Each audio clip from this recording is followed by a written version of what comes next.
Hello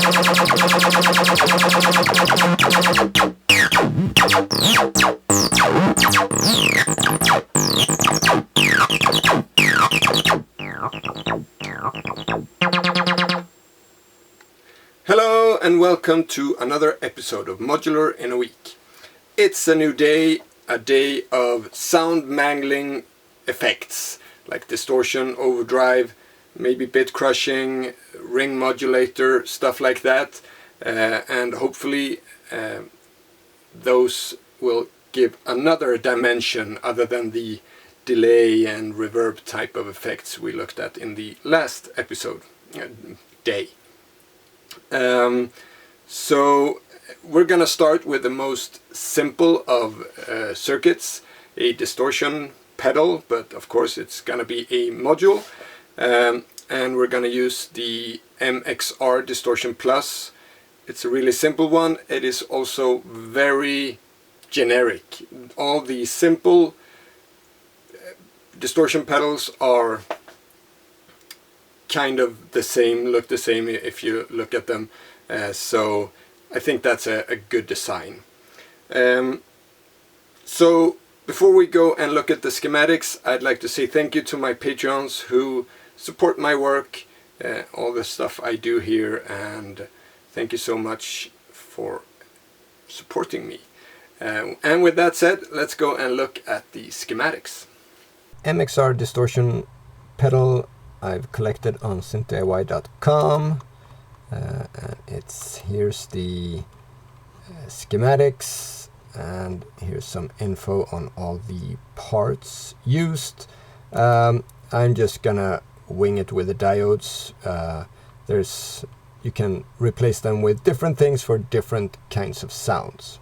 And if we take it into a simple program like Paint, we can see that, so this is ground, so I'm just gonna connect this to 12 volt and ground over here, and this one, and then I'm actually going to skip this circuit right here. That doesn't interest me.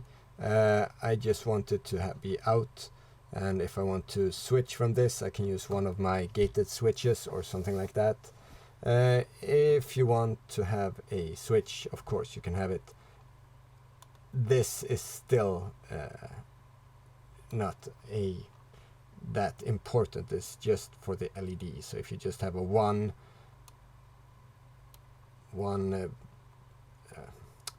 throw switch, you can just add that here, of course. So this is a really simple build, loads of 1 meg resistors and one single opamp. And here is my design for the panel.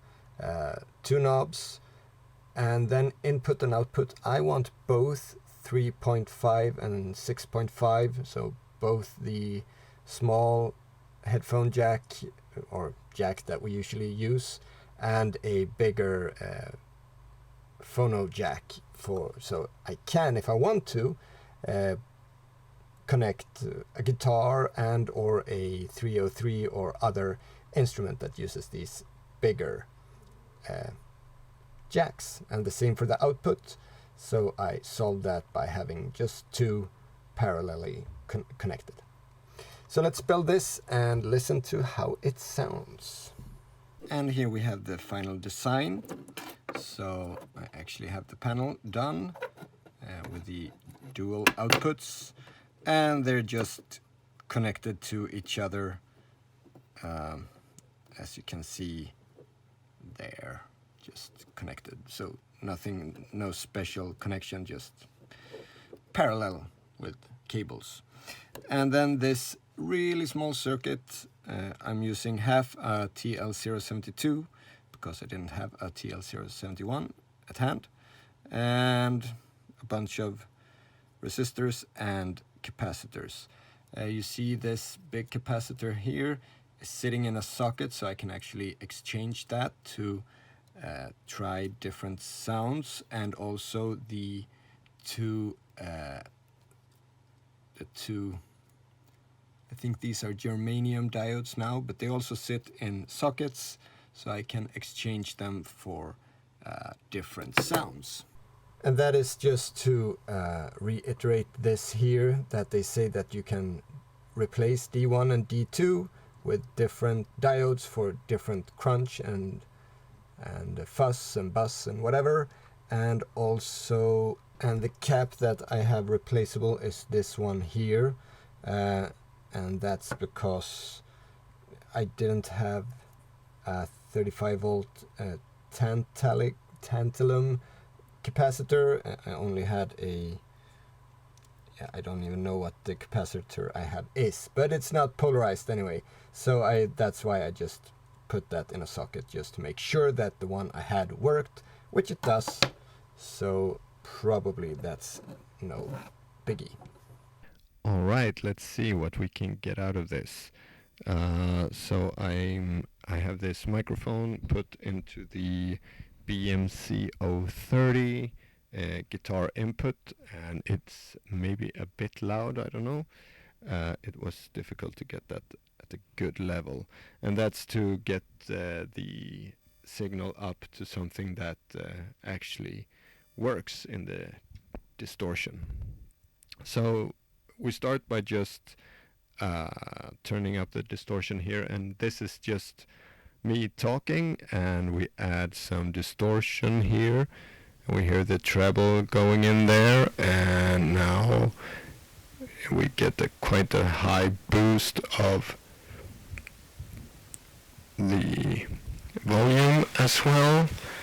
Quite a lot of fuzz, but now we are at max, and now we can start singing some industrial music. I'm just whispering right now. It's true. I only talk like this, but now it sounds like this. So this is distortion on simple voice. So let's try and hook some other things in. Some stuff here, and of course a TB303.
And with that, we are done with the first Modular in a Week project of 2021, and we're off, and hopefully we can make loads of more modules. It was a kind of a slow start this year. It happens, that's how life is. I say that quite a lot, I realize. Yeah, we talked over on Discord. Someone asked how much time I spend making one video, and I just roughly just wrote it down as an answer, and I realized I spend a long time on making those videos. So sometimes I just get in a rut and don't want to sit, and this is fun. This is fun. Sitting and editing the video is not that much fun. I've said that before. I keep saying that. Maybe I should stop saying that to stop reinforcing that. Well, yeah. Well, that's for another video. So anyway, thank you for watching.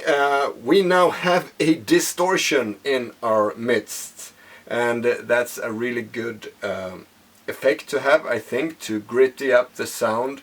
And this, the MXR Distortion Plus, and most other distortion pedals, at least the simple ones, they're very much alike, as I said before, and they're really easy to make. So just make a bunch and choose the ones you like, or have a whole arsenal of distortions.